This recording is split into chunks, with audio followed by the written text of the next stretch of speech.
here with you to wish you the best holiday season ever, and I hope you have a great new 2019. I wish all your dreams come true, and I hope you will continue watching my channel, Bijou MadaMe.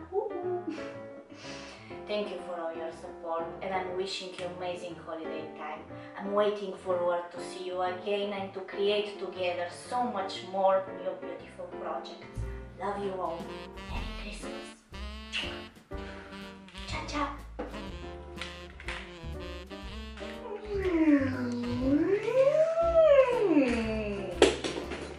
Stop.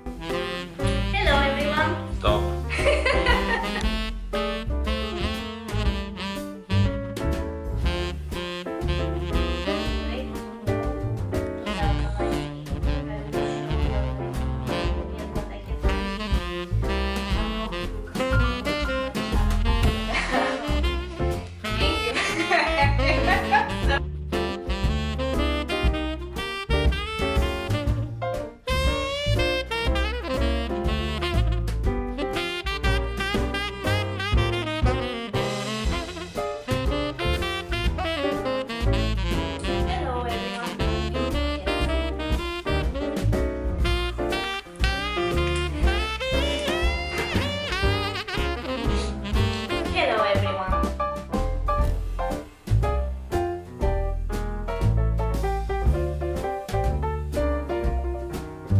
Dai, basta, questo è. Dai.